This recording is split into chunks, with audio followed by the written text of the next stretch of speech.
Alors, dans mon premier vidéo sur les vecteurs, on va commencer par voir une petite définition, puis comment on note les vecteurs. On va voir qu'il y a deux façons de noter les vecteurs pour nous cette année en physique. Ensuite de ça, dans une autre vidéo, là, je vous montrerai comment passer d'une notation à l'autre. On verra que ce sera plus pratique pour l'addition des vecteurs. Puis dans la troisième vidéo, bien, on fera l'addition justement de ces vecteurs-là.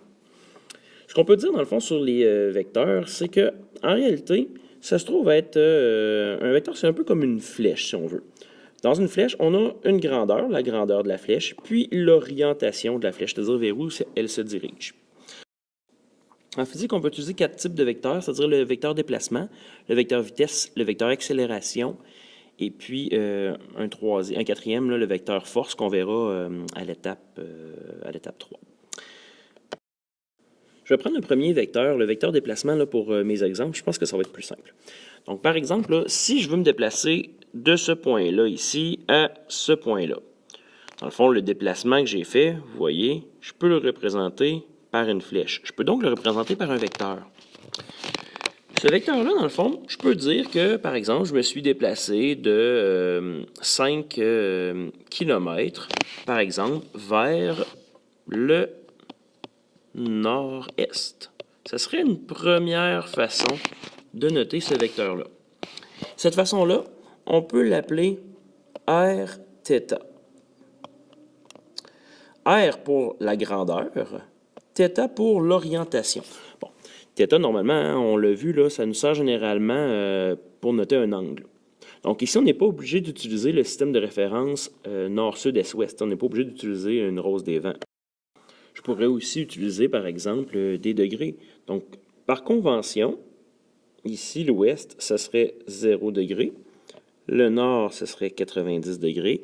Donc, vous comprenez bien que l'ouest, ça va être 180, puis 270 pour le sud. Donc, si je résume, là, on a ici R qui signifie la grandeur. Ici, l'unité. Bon, moi, je parlais d'un déplacement, donc la grandeur, ici, ce sera en kilomètres. Mais si j'utilise plutôt un vecteur vitesse, bien, la grandeur de mon vecteur, elle va être, par exemple, en mètres secondes. Si j'utilise le vecteur accélération, bien, je serai en mètres secondes carrés. Puis l'orientation, bien, normalement, ça va être des degrés, souvent, hein, par exemple, 0, 90, 180, 270 degrés.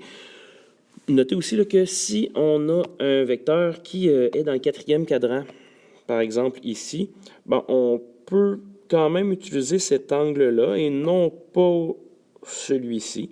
Puis dans le fond, comme on voit ici, mettons, on a 0, on a 90. Donc, si on va dans ce sens-là, ben, c'est comme si on avait des angles négatifs. Donc, par exemple, ici, là, je pourrais avoir l'angle moins 30 degrés.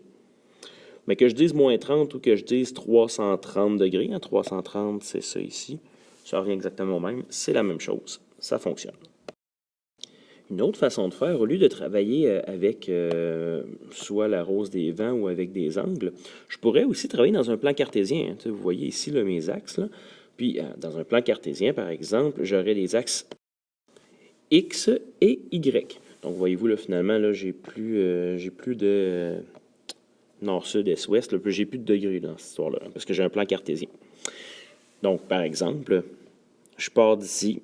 Je pars de l'origine, hein, je pars de 0, 0, et puis je me rends jusqu'ici, par exemple, le point 4, 3. Donc, hein, dans le fond, c'est comme si je m'étais déplacé de 4 en X, et puis de 3 en Y. Fait qu'ici, dans le fond, ce vecteur-là, au lieu de dire que c'est 5 km, je sais pas moi, à 30 degrés, mettons à 37 degrés, bien, je peux tout simplement utiliser une autre notation qu'on va appeler la notation par composante. Rx, Ry. Dans le fond, ici, là, Rx, ça se trouve être la composante en x de mon vecteur. Dans le fond, c'est mon déplacement sur l'axe des x. Sur l'axe des x, par exemple, ici, j'ai fait un déplacement de 4 km. Sur l'axe des y, la composante des y était de 3 km. Donc, ce vecteur-là ici serait le vecteur 4, 3. On donne donc ici deux types de notations qui sont équivalents puis qui ont chacun leur utilité. Alors, encore une fois, ici, j'ai utilisé un vecteur déplacement parce que je trouvais que c'était plus simple. Par exemple, là, ici, là, je disais que je m'étais déplacé de 4 km en X, puis de 3 km en Y. Ça me donnait mon vecteur déplacement.